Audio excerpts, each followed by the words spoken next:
Good. I think we can probably start. Shall I say hello, good evening, Happy New Year to Greenwich Industrial History Society people, and to our guests from other organisations. We've got Peter Guillery tonight, our first of 2023, who, as you can see from the screen, is going to be talking about the Survey of London, and he's going to be focusing on Whitechapel, not our side of the river, but it's nevertheless our side of London. So Peter is not in Whitechapel or in Charlton, where he used to live, but is actually in France now because he is retired. Lucky man to France. So Peter, can you say something about, by the way, before we start, if you want to ask questions, if you haven't discovered it yet, there's a chat button. If you hover your mouse down to the bottom of the middle of the screen, the middle of the bottom of the screen, you can type in some questions there, and I can then read them out to Peter, either during the conversation, during the presentation, or at the end. So Peter, I will hand over to you. This is being recorded. We will at some stage, I'm not very fast at it, we will at some stage put it up on our YouTube channel, and there's a lot of stuff already there, and they get several hundreds of views at times. So some of our earliest have got up to 300 or 400 views now. Peter, let me hand over to you. Let me mute myself and stop waffling. Peter, go ahead, please, and welcome to Greenwich Industrial History Society. Thank you, Alan. Good evening and good afternoon to those of you on the other side of the Atlantic, and bonsoir. As Alan said, I'm going to be speaking about Whitechapel, not all of it, but a small part of it, that which is closest to the river. So what I cheekily call maritime Whitechapel, which is not a term that was ever really used. But it has, for that reason, I think, certain sorts of links with Greenwich, as I hope you'll see. I'm not going to talk about the Survey of London as such. That's a talk in its own right, other than to say that for many years up to recently, I was part of a team of historians and illustrators that it was a great privilege to be part of, that was based in a number of institutions, most recently University College London, but once upon a time in the London County Council and Greater London Council, that was in the building in this image on the south bank of the river. And the survey's work since 1894 has been chronicling in considerable detail, ever more detail, areas of London one at a time. And we worked on Whitechapel till, let me get the next slide routine sorted. Yeah, there. Does that work? Just, I hope I've changed the image on your screen, unless I hear. Yeah, that's fine, Peter. Okay, good. Yeah, and the conventional product of the survey's work is our books, and we've completed, the survey has completed over its history 55 parish volumes. Whitechapel was 2 volumes, 54, 55, published last year in June, and they are available as books, but I must add they're bulky and expensive, very detailed, very beautiful books. I'm not wanting to knock them, but we realize, of course, that not everybody will or can afford to buy them. So, the survey has long had a internet presence of various shapes and forms, but in Whitechapel we did something that was completely new for the survey, and that is that we set up a website, and this was funded through a grant from the Arts and Humanities Research Council, that allowed the project, as it went on from 2016, to be participative. We called it Histories of Whitechapel. This is one image of the homepage. This is another. And we, through various means, not just the internet, but we tried to raise consciousness locally and more widely about what we were doing to enable people to contribute their own histories, whether it's family history or industrial history, or just memories, just oral history, you know, that they had lived there and had experiences, or old photographs that many people had that we would never have found in archives. And this was very productive. We got over the 3.5 years that the website was live, more than 600 contributions, and they sit there along with the survey's own work on the website. The website is easily found, Survey of London Whitechapel, and it's no longer participative. We don't have the money to keep it that way, but it is out there with all of the information pretty much that's in the books. Not all of the images because of copyright issues, but you can find just about everything I'm going to talk about tonight and an awful lot more on the website. So that's a sort of advertisement for that. Just to show you a little bit about how the website works, the submissions from both the public and from ourselves were put up and in sort of the sequence in which they arrived. So that's somewhat random: memories, drawings, photographs, and reminiscences. And it's also possible to use the website thematically, homing in on any one of these topics. Here is the map. It's a map-based website, as you know, the survey is a topographical project. It really had to be map-based, and each polygon on the map, this being the area of the parish of Whitechapel, that is the orange bit, is interactive and has more or less information. The darker the shade of orange, the more the information. It includes open spaces. The green and the purple is sort of streets, not buildings, but markets and such.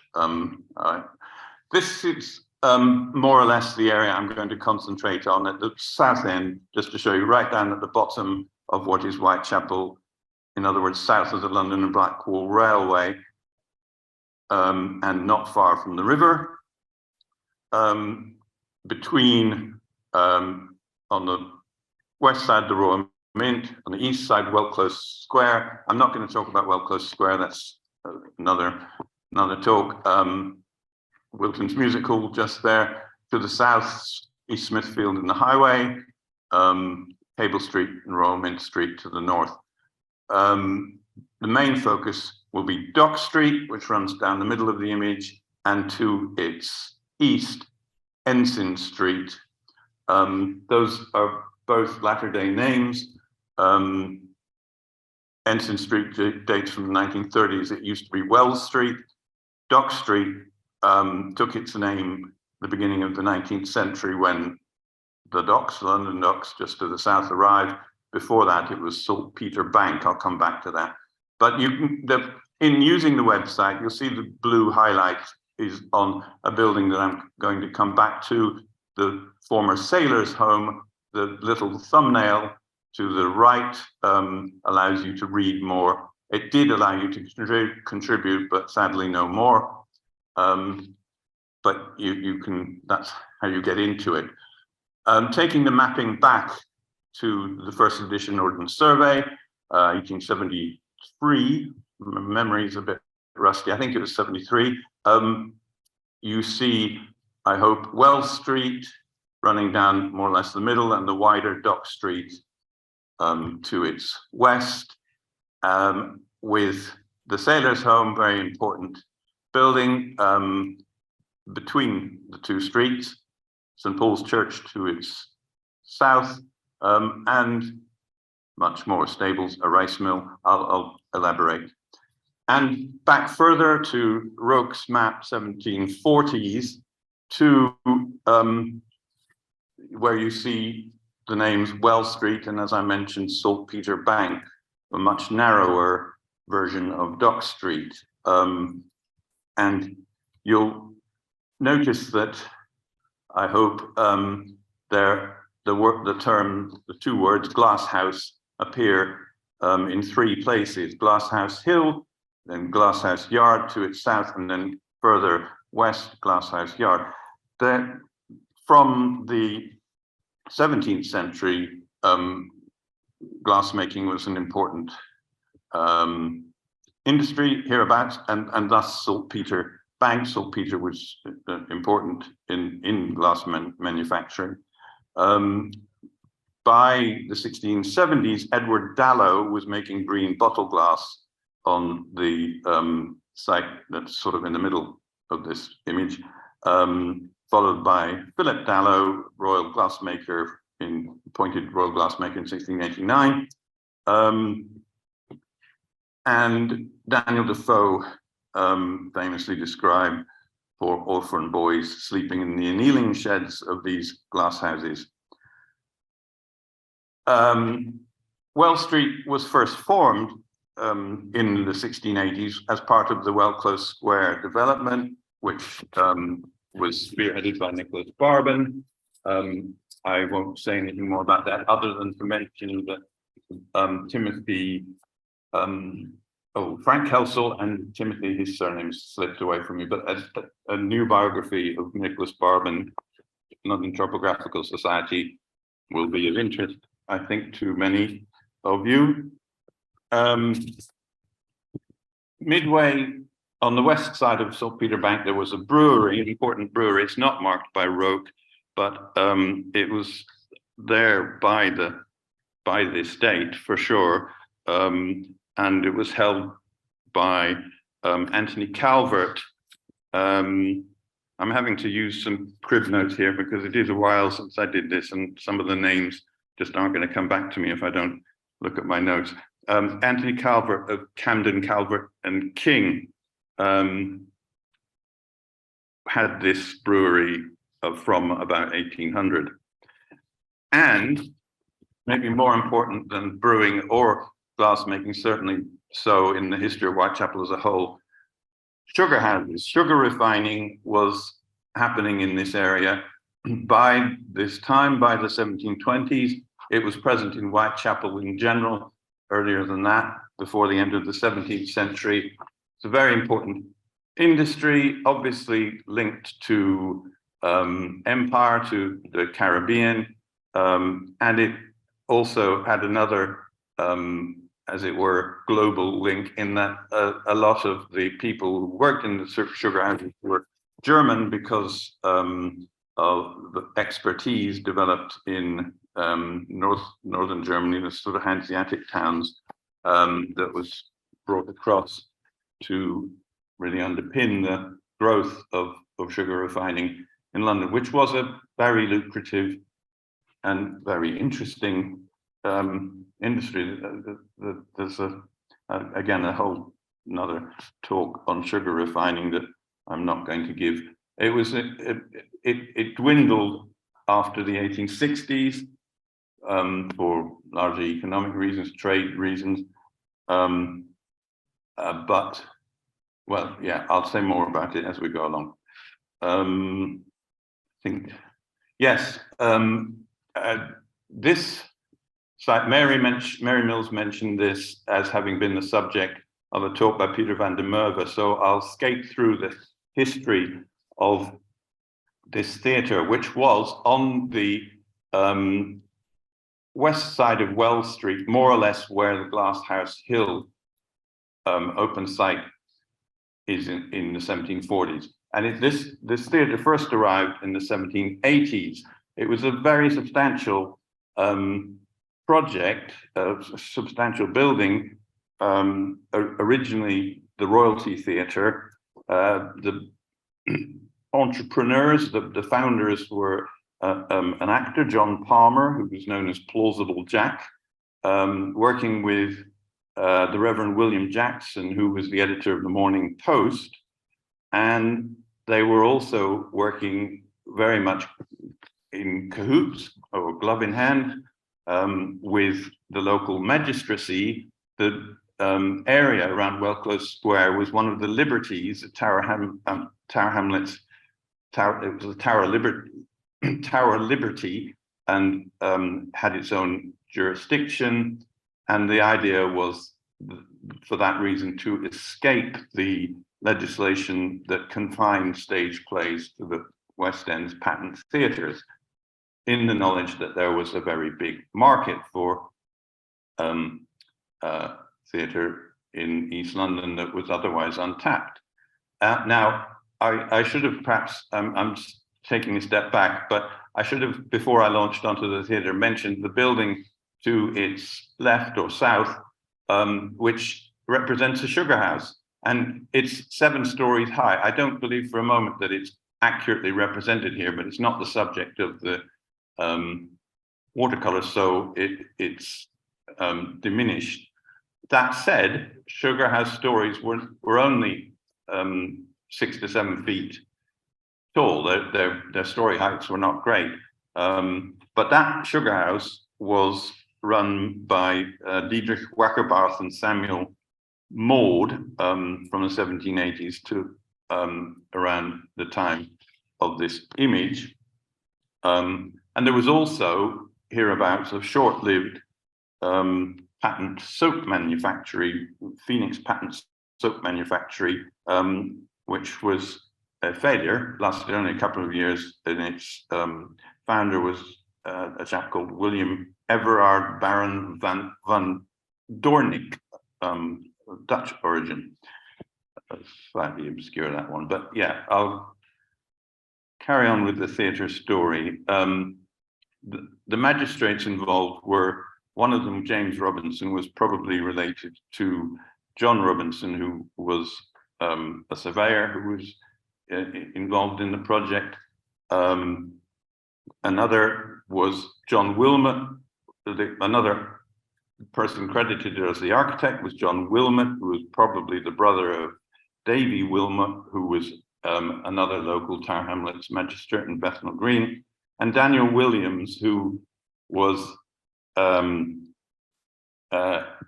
famously corrupt justice, was also nobbled to get this project going.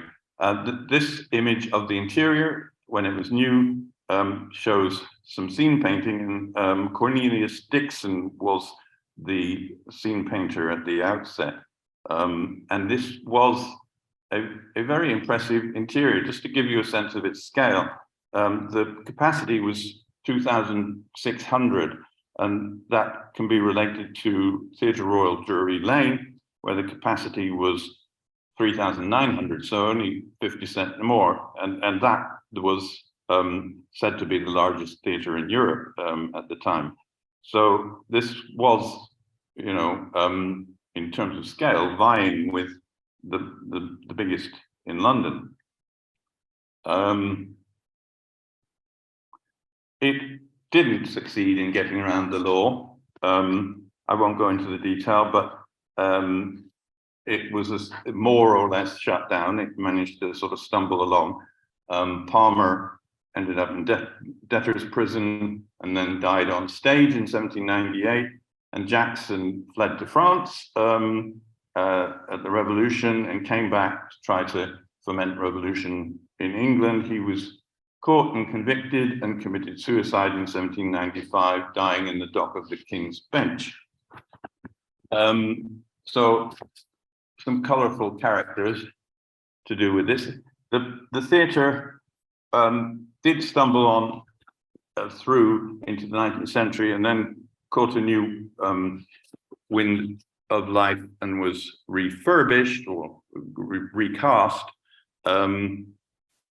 But Daniel Williams, who had been supportive of the project at the beginning, changed horses, and I'll read a quote from him because it captures what was held to be the problem with having a theatre in this location. What he said in opposition to allowing performances here was, the allurements held out by the performances at that theatre to the workmen and servants of the numerous manufacturers in that neighbourhood may induce them to live in habits of dissipation and profligacy, become idle and disorderly, and in consequence may be tempted to rob their employers, when also the immense number of sailors returned in consequence of peace and resident near that situation, and the labourers employed in the new docks are considered as the probable audiences of that theatre, the public peace stands in great danger of being frequently interrupted. In other words, you can't trust the sort of rowdy people who are going to go to this place not to cause problems.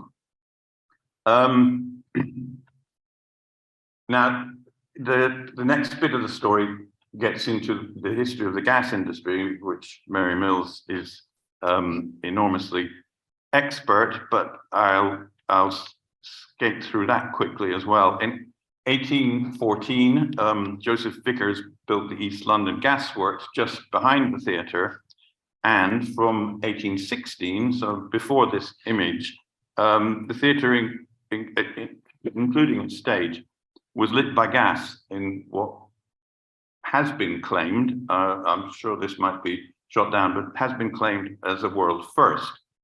At any rate, it was lit by gas. And you can probably guess what's coming next, that in 1826, the theatre and the gasworks were destroyed by fire after it was said stage lights weren't properly extinguished. So the place was a building site and an opportunity. And this was very quickly taken with the help of insurance money by two obscure chaps, David Sampson Morris, who was a printer, and John Carruthers, who was a tea dealer. They combined, and it's not clear where they got their money from particularly, but they, other than insurance, and they built the Royal Brunswick Theatre very quickly, starting in 1827 and opening on the 25th of February, 1828. As you can see, a really rather beautiful building, but most sadly, 3 days after it opened, it collapsed. It's iron framed, probably innovatively, unwisely innovatively, iron framed roof failed, and this collapse caused 13 deaths. It was a disaster. And the architect, Thomas Stedman Whitwell, who'd worked in the London docks with Daniel Asher Alexander, probably learning some of his ability to work with iron from him. Whitwell was probably rightly blamed, and that was the end of his career, in effect. Another architect, Philip Hardwick, who was working at this time on the St. Catherine docks, just a stone's throw away, was apparently the first person on the scene to take responsibility for the rescue operation. So remember Philip Hardwick, he'll come back. All that survives of the Royal Brunswick Theatre is a row of iron bollards with, I don't know if you can make it out, the monogram RBT. So those are from the 1820s, and they run along what's now Ensign Street. So the collapsed theatre was again an opportunity, a building site in a good location with some precedent for institutional use. What succeeded was the Sailors' Home, which I've already alluded to, and the architect was Philip Hardwick, man on the spot. The Sailors' Home was the first purpose-built short-stay hostel for sailors anywhere. So it was really the invention of a building type the Royal Hospital for Seamen in Greenwich has obviously certain similarities, but that's different. I mean, this was a hostel for sailors to come and go, and it was a very important influence on the development of lodging house architecture, which sort of took off after this date. The genesis of the project is quite complicated. I won't try to spell it out in any detail, but a key figure at the beginning was the Reverend George Charles Smith, known generally as Boatswain Smith, who had fought with Nelson in the Battle of Copenhagen, who had a record for promoting Christianity and for looking after sailors in parallel, and he was a nonconformist, which was important.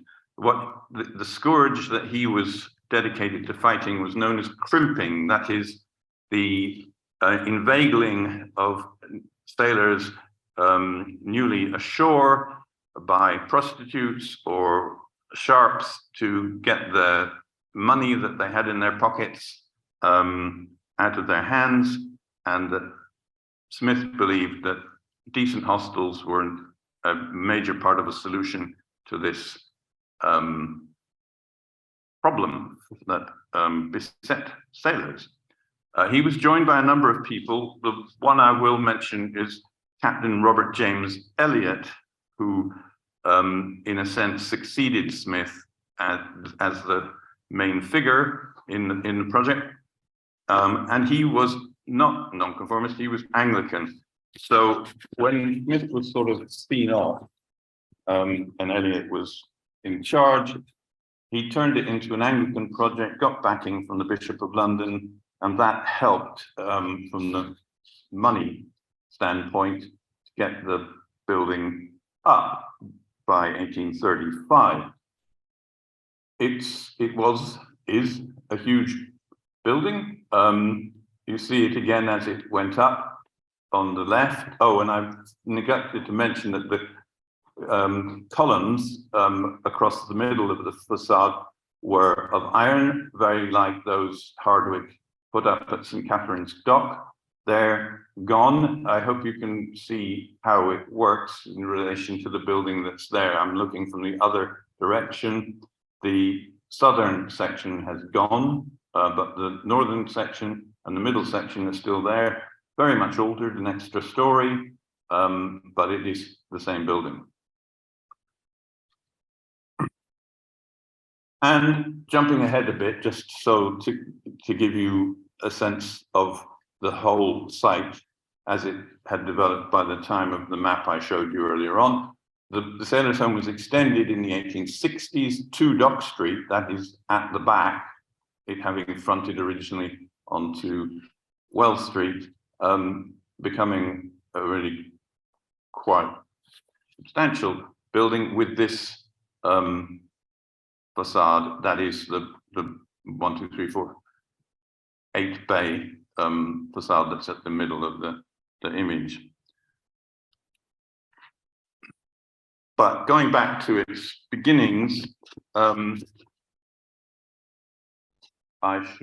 maybe I'll go to this image. The first sailors to be admitted were the crew of an American ship that had come into the St. Catherine docks. This is in 1835.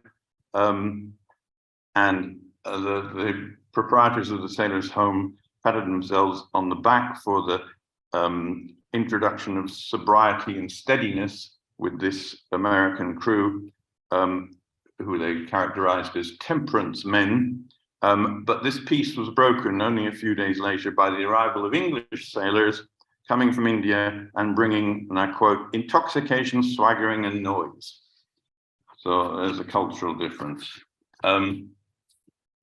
Okay, this map, which I don't know, you may not be able to read it in any detail, but I'll go through it a little bit, shows the use of space in the Sailors' Home. The top of the image is Ensign Street, Wells Street. The bottom of each plan is Dock Street.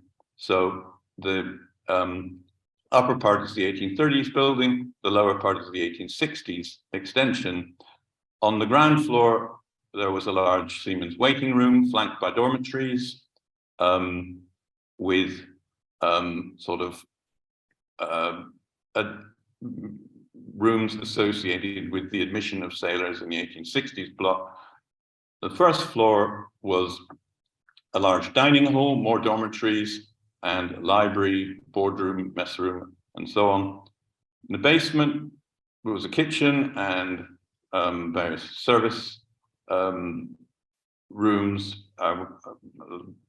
Move on. And the upper story, well, one of the upper stories in the case of the earlier building, there's more dormitories, basically dormitories the rest of the way up, and a single dormitory in the 1860s building.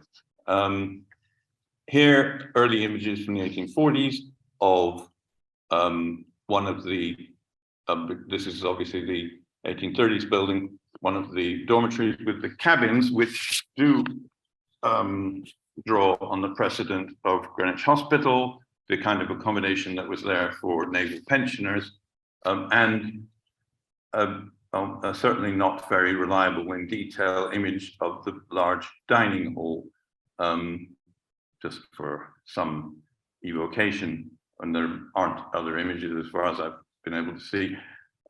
This section, based on a drawing from the 1860s, gives you on the right the early building, the waiting hall below the dining room, below the dormitories, and then in the 1860s building on the left, you've got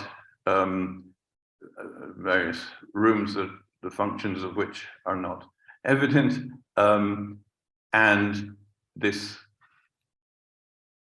four-tiered dormitory, which was the Sir Henry, the Admiral Sir Henry Hope dormitory, a single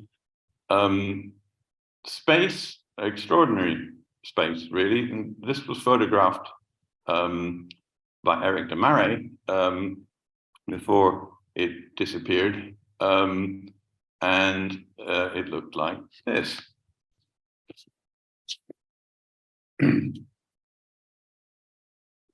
And here is a detail of the cabins, still very much not only based on the Greenwich precedent, but also very like the sort of accommodation that was there in the sort of improved lodging houses, Roten houses, that kind of thing later on.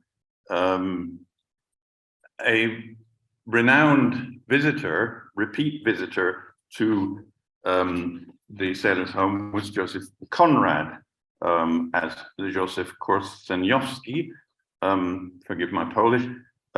He stayed several times and studied in the navigation school at the sailors' home, and he called the sailors' home a friendly place, quietly, unobtrusively, with a regard for the independence of the men who sought its shelter ashore, and with no ulterior aims behind that effective friendliness. It was generally received a very good threat. Earlier, Henry Mayhew had written, "The steadiest going seaman will always speak well of the sailor's home." Henry Roberts, an architect who I'll come back to, was involved. He wasn't the architect of the building, that was Hardwick, but Roberts has sometimes been called the architect of the sailor's home mistakenly, but he was involved with it later on as an evangelical Christian and architect, and he thought of it as the prototype of the improved lodging homes, and he was very much involved in the emergence of that building type, so he should have known. The first year had 528 boarders. By 1861, there were 8,617 in that year. It was very successful. Most of these men, all men, were British or North American, but not only, there were sailors from all over the world. And by 1862, there had been, and this is according to what was noted in their records, 544 boarders from Africa. In 1912, there were significant rebuildings that were imposed by the London County Council, basically to improve the provision of light. The middle of the 1830s block was sort of turned into an area with a light well. Above this, the ground floor waiting hall as reconstructed, and an extra story was put in. The place was also renamed. It was now hereafter the Sailors' Home and Red Ensign Club.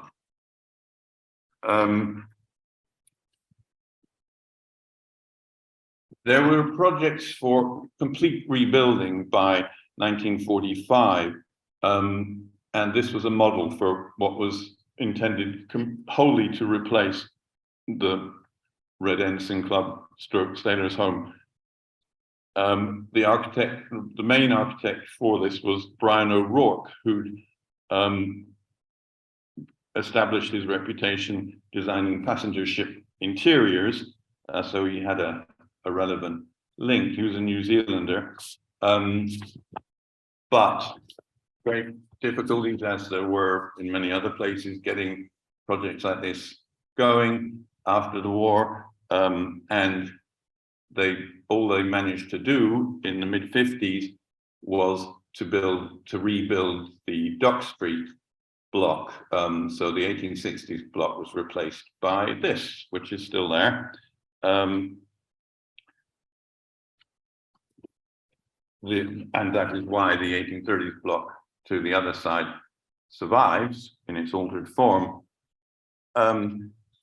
This closed as a sailors' home in 1974, not long after the closure of the London and St. Catherine docks.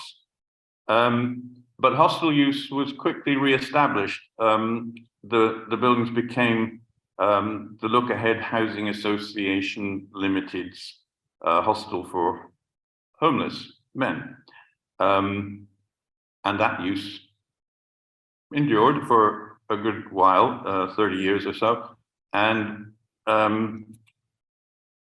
this is more or less the form of the building as it is now, with the blue representing what's left of the 1830s block. The internal partitions completely reconfigured. The green at the bottom is the 1950s replacement. And then in the middle, there are miscellaneous small bits of the later 19th century building. The main staircase has been removed. Here is the, the last conversion in 2012 to 14 was to what's called a Wombats hostel. The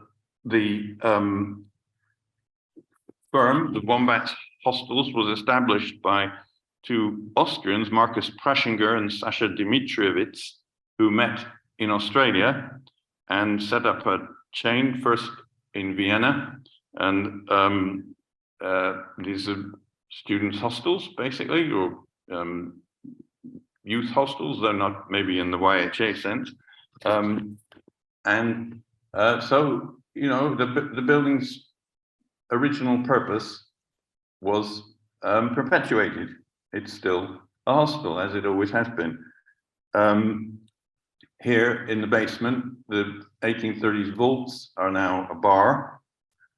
And this rather messy space is the inner courtyard that, if you so on the right, is the back of the 1950s building, and one of the fountains that is still there inside. There's not much to tell you about the sailors inside. Another building that was nearby on what's now Ensign Street, long gone, well, not that long gone, it was there up until the 1980s, I think it was the Destitute Sailors Asylum, for which Henry Roberts was the architect. And this differed from the Sailors' Home in that it was for those who'd fallen on really hard times, and it was free, but with much truer accommodation. That sailors here were, as the name said, destitute.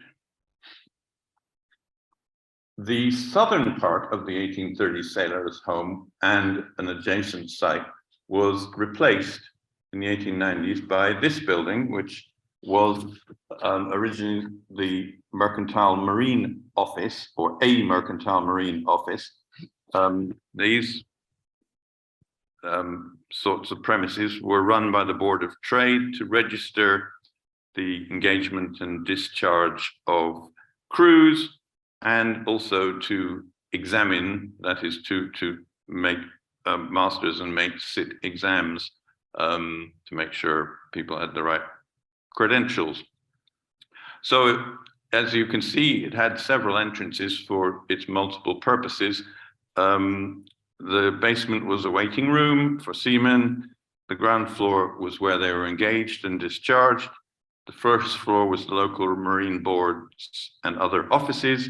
On the second floor were examination rooms, and there was storage as well.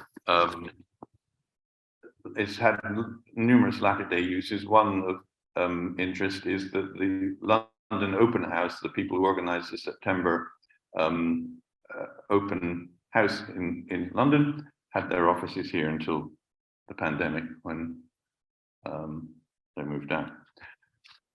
So I haven't really, I'm going to now step back and focus on Dock Street for a little while, not too much longer. Haven't explained about Dock Street having been widened. It only took its present form in the 1840s as part of a much bigger state project to improve connections between the London docks and the railways at the Shoreditch terminus of the Eastern Counties Railway, what you might otherwise think of as Bishopsgate Goods Yard.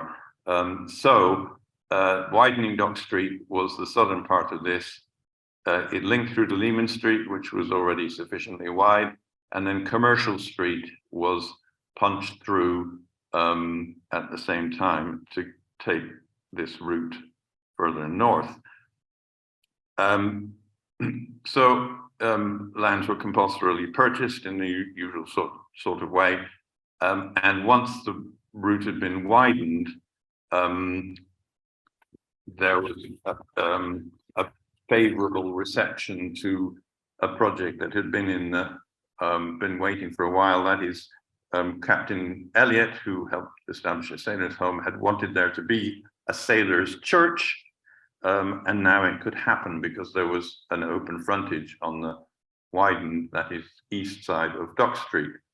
I'm not going to talk in any detail about the church, but I will say, as the slide says, Henry Roberts was the architect.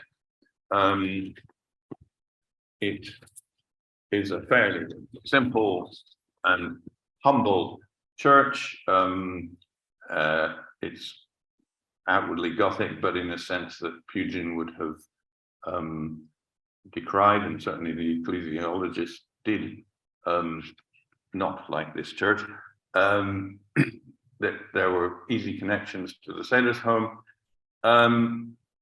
It looked like this when it was still in use in the 60s.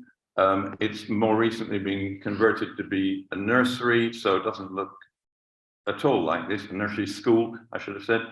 But one thing that does survive, notice the stained glass windows here rendered in black and white. There are several stained glass windows of a nautical character. This on the left commemorates Rear Admiral Sir William Edward Parry, the Arctic explorer, who died in 1855. That shows his ship, the Hecla, forced against an iceberg, as it was in 1825. And then in the west window, this is a detail on the right.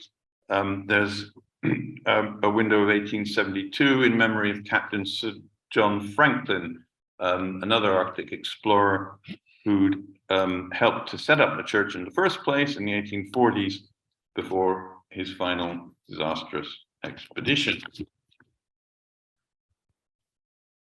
Between the church and the sailor's home is this, what was originally a chaplain's house, not strictly a rectory, which was also designed by Henry Roberts. And it has a nice subtle detail in the tapering of the surrounds of the ground floor windows, a characteristic Greek revival touch by Roberts.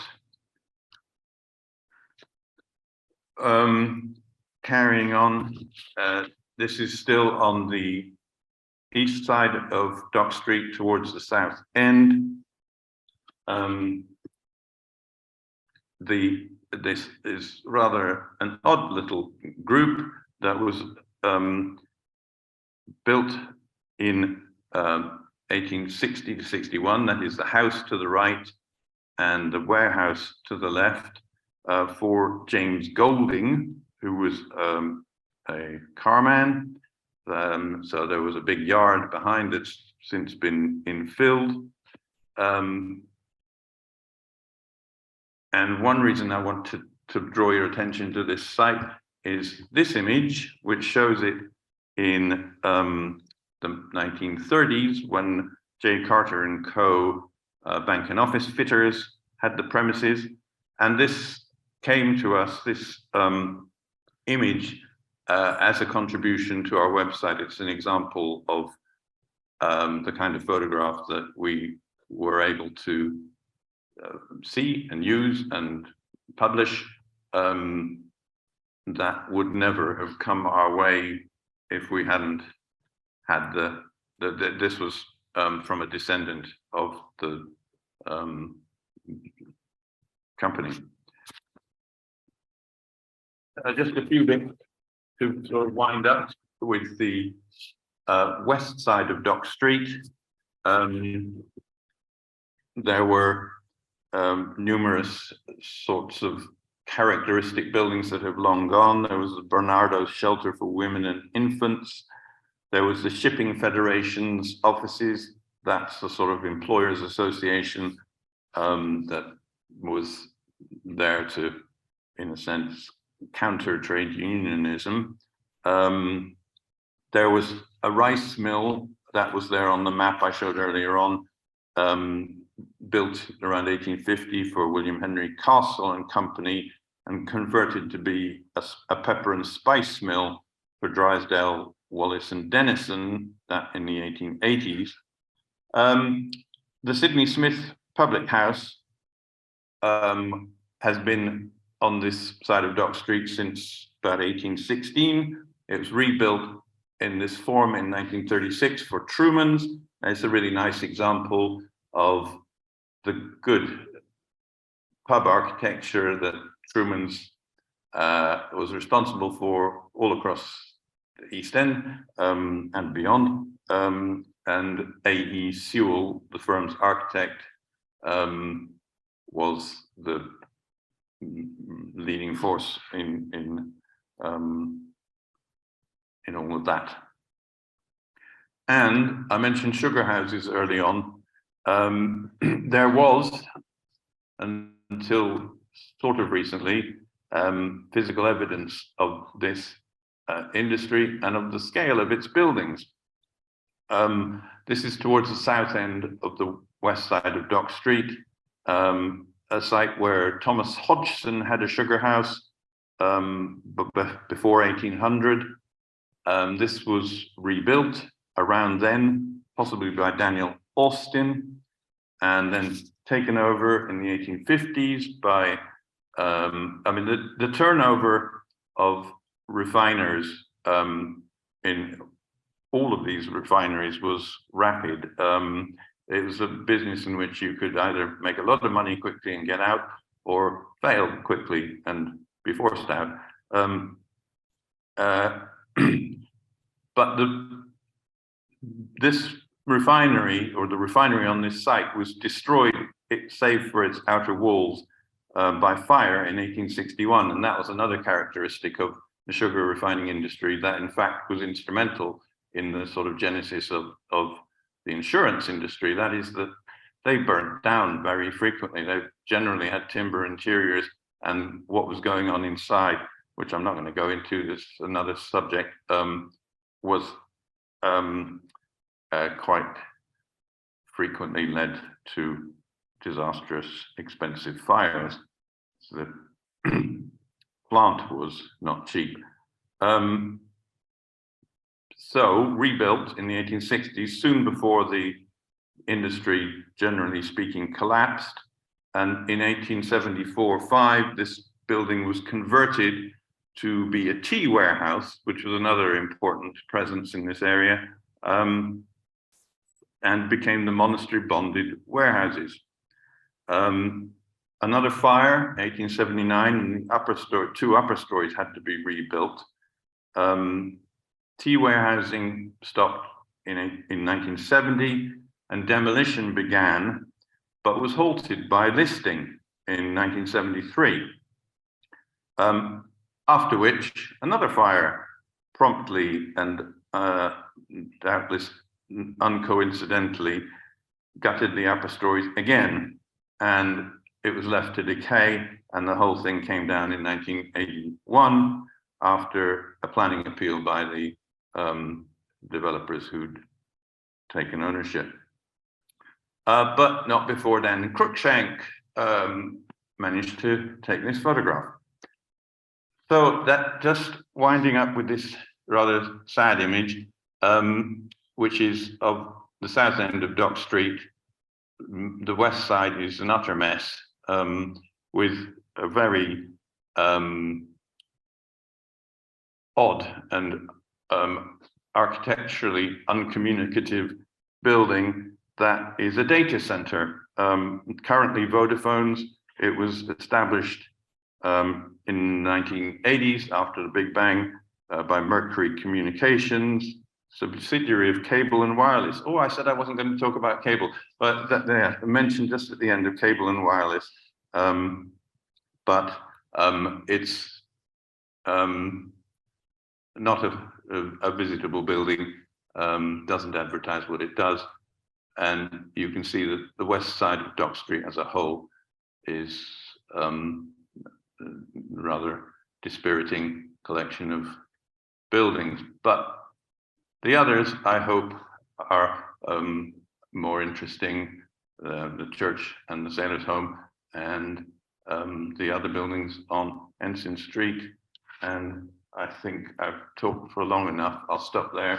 I'm happy to answer any questions. Thank you, Peter. That was good. Thank you. Interesting. I hadn't realised Vodafone was there. One of the problems of the industry that I write about is that they never advertise themselves. They never advertise their data centres. The security requirements are such that they never even say what they are, which actually is a significant problem for them, because there's very little awareness about them. So we have some questions. I think, have we got some questions? Type some questions in. Been not many. David Whitaker says he was one of the last residents of the Red Ensign Club in 1974. Nice to see. Yes, indeed. How long have you got? I can tell you a lot about this. You're probably wondering which ship I was coming off. It was HMS Southbank Polytechnic. The reason why I was in there, along with a number of other students, was we couldn't actually find anywhere else to stay. We were kind of late arrivals, and we were only in there for a term. Oh, was it? And you can imagine, kind of coming from 18 years old. Imagine coming from a fairly quiet suburb in Manchester, suddenly ending up at this place, which I thought was a student hostel. It looked fairly respectable from the outside because, as Peter has said, the outside had been rebuilt in the 1950s. That was for officers' accommodation, and the riffraff was still actually put towards the back of the building, and the immediate impression you got was that this is Dickensian. I know Peter was kind of decrying the state of the architecture down Dock Street, but if you'd known it in late 1974, it was really run down, and every time we walked down that street between the tube station and the Red Ensign Club, we felt we were taking our life in our own hands. It was pretty grim, and we were glad for the presence of the police station at Lehman Street. Fortunately, made it out. But I don't want to go on for too long, but the rear of the building, the Victorian remnants, the floors are all referred to as decks. So you're on sort of deck one, and the rooms are all referred to as cabins, which again, as you can imagine, was a kind of complete shock to the system. So we were in these very, very small rooms. There was no real security in the building. People just get in and out, and we used to go into the communal showers and bathing rooms and find people had kind of slept in the bath overnight. It was kind of fairly scary. I did go in because I went back a few years ago when after the Wombats hostel opened. I went in, spoke to the guy on the desk, said, "I used to live here," and he said, "It must have been a long time ago, sir." I said, "It's all right to have a look around." So I was allowed into the spaces in the communal areas, and it's so much nicer than it used to be. It was £11 a week, as many cockroaches as you could ever wish for. We found one night came back from the pub, found the cook, who I think was Belgian, sprawled out in the foyer, kind of unconscious. Something had obviously happened there, but it left. I mean, the memories are there. Some are very interesting, and some of them aren't really repeatable. But it's a shame. It's a shame, really. There's no that the website's not interactive anymore, because I could have sort of added a few things to that. But if you need me to input at all for the short time I was there, I could tell you about the layout of the building. So let us know through Ellen or Mary. Thank you very much. That's wonderful. I You've survived. been able to survived. add that. And I'm sad we didn't have contact. And before 2019 was when we were obliged to stop. To £11 a week, by the way. £11 a week, half board. Right. Penny Smith says, how many sailors could be accommodated at any time in the sailors' home? Do you know? The early section, the 1830s building, which was only gradually completed by the time it had reached its full height, sort of thing, it was around 500, and then the Victorian edition was added beds for another 160, but then the number became quite.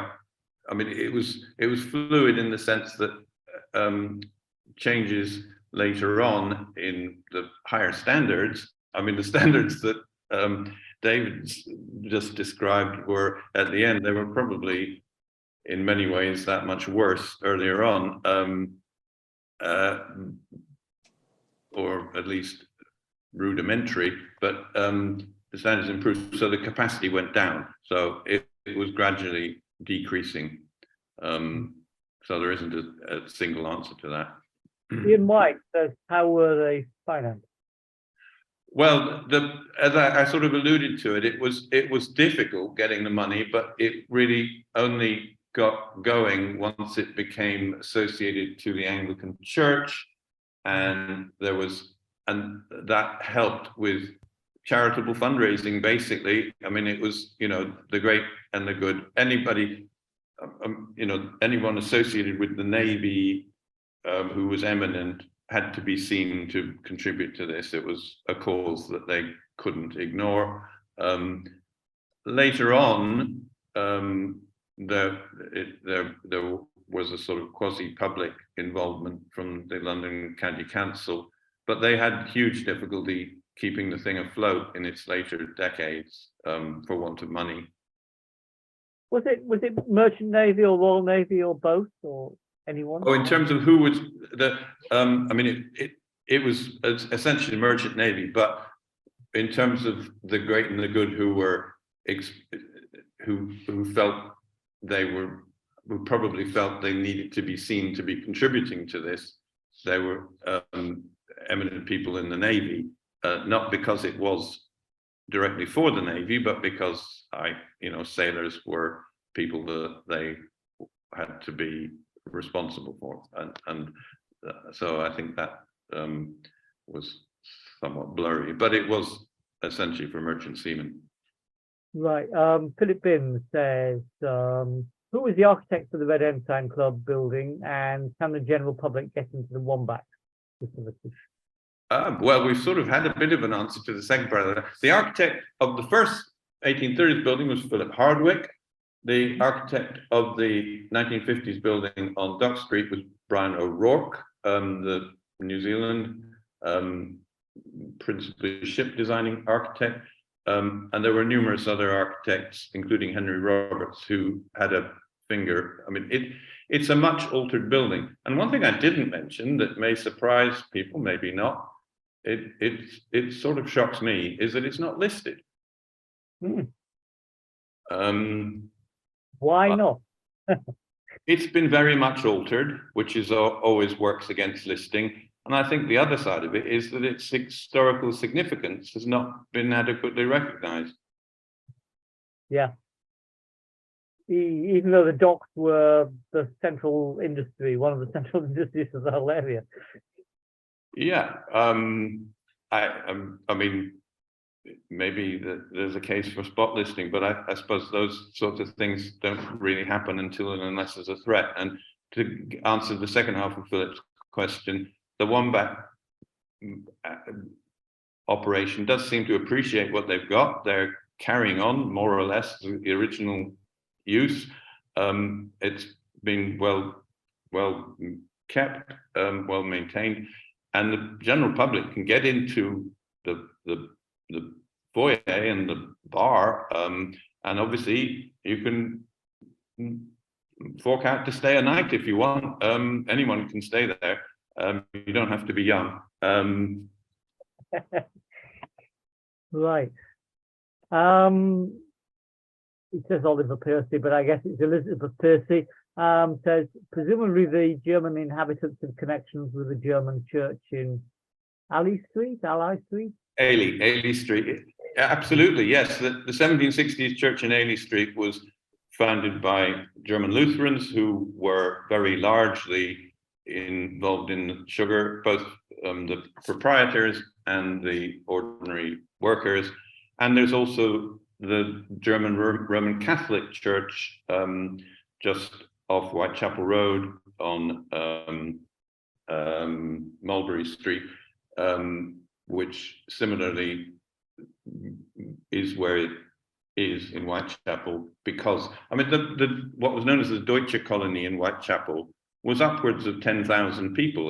There was a very large concentration of German immigrants, and Whitechapel's always talked about as Huguenots, maybe the Irish get a mention, Jewish immigration, and Bengali, and that's all true, but the Germans have been forgotten. And of course, the thing that sort of did for the Deutsche colony was World War I, and many Germans stayed, but many left.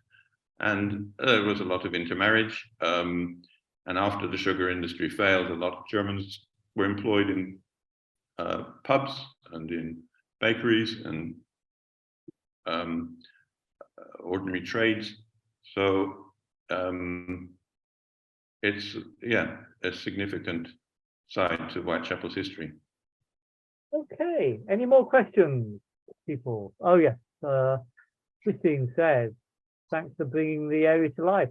She's from New Zealand, so might have to come and stay at the Wombats one day. Right, well, yeah. I'm not sure whether it's got any stars or whether it's on TripAdvisor. It might be worth looking at on TripAdvisor. Any more questions? Peter, thank you very much. This has been a really good talk. I've enjoyed it. Type in some more questions if you have any. Otherwise, it's now 8:35. Just a message to those who joined late. I did point out on the original posting on the Facebook group and on Eventbrite that we would email the link. We wouldn't do it via Eventbrite. We would email links to people who gave their email addresses. So some of you didn't get them straight away. But I hope you enjoyed it. But we are recording this and I will edit it over the next week or two and put it on the Greenwich Industrial History Society YouTube group. We have a YouTube channel. Just go to YouTube and search for Greenwich Industrial History and you'll find, I think there must be 8 or 9 there now. It's not all of them. Some didn't want to be recorded and some just didn't work in terms of recording for various technical reasons, but we'll definitely put this one up on the YouTube channel as soon as we can. I've got a question. I'll say Malcolm Tucker. Let me say Malcolm Tucker. The roof of the Royal Brunswick Theatre collapsed because the scene painters hung their scenery from the rafters. Oh, right. It was an iron roof, and obviously designed by someone who was used to designing. Move your microphone away from your mouth because it's a bit blurry. Sorry, can you hear me? Yes, we can hear you. If you just move your microphone a bit away from your lips, because otherwise you get a bit of air. Yeah, go on. So obviously this iron roof, early iron roof, was probably designed by someone who was used to designing roofs for gasworks and that sort of thing, and he wasn't expecting the scene painters to hang all their scenery from the iron rafters and so on, and a problem of lack of coordination. Excellent. Right. Yes. Get your spec right before you start designing. I was going to say something, but I can't remember what it was. Mary, do you want to say anything about the next meeting?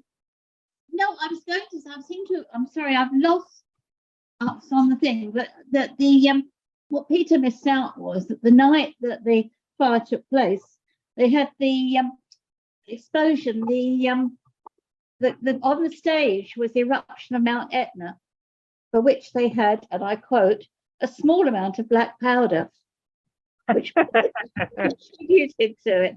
I can't see myself, I'm sorry. Yes, I mean, just that we have next time, as we described earlier, John McGuinness talking about munition workers housing, which will basically also include the Progress Estate, obviously, which I think is rather nice than sort of the other estates that we're going to see, and that John has specialised in this. And Bob said a bit about his career. He's not a local resident, he's one of the AIA organising committee. That's Association for Industrial Archaeology. Otherwise, that's it really. Good. Thank you very much. Peter, do you want to make any closing remarks? And thank you very much for a fascinating evening. Just to say thank you to Malcolm and Mary for those little additional insights and information. And yeah, I raced through the theatre stuff, conscious that you'd heard it before, but it's quite a saga. Yeah, great. Thank you all for listening. Thank you very much indeed, Peter. Thanks for a great evening. And thank you all of you for attending this Greenwich Industrial History Society. If you're newcomers to GIHS, look on Facebook, join our group, just search for Greenwich Industrial History, and we'll give you updates about the next meeting and any other things that go on. There's a good lot of chat about South East London industrial history, and I guess even East London industrial history. Mary runs it, but other people can post there. And we'll post the details of the next meeting and subsequent meetings, and also when things are up on the website. Mary, you've got to say something. I've always got stuff to put on the Facebook page. I mean, I've usually got more stuff than I can do reasonably. I try not to put too much every day. But there are some, of course, we've got several contributors now from around the country who put stuff on regularly about Greenwich and pictures and so on. The one thing I have been putting around the last day or so, and which is going in the Westcombe News next week, is about the mysterious signalling works at Angusteen, which Signal works, yeah. we still don't know very much about, except we've located some people that work there, but even they don't seem to be very communicative. But the Westcombe News is going to put the pictures in that I've sent them. And I will continue to put stuff every day on the Facebook page, unless, of course, on the days which some of the other contributors put a lot of stuff.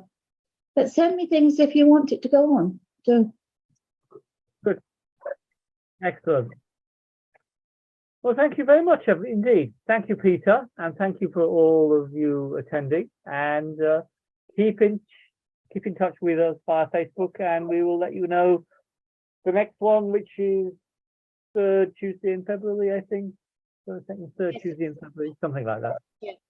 I've got it here. Hold on, give me 2 seconds to get my sticky note up. It's the 21st. 21st. 24th of February. Great. Okay. Well, thank you very much indeed, everybody. And Thank you. Thank you.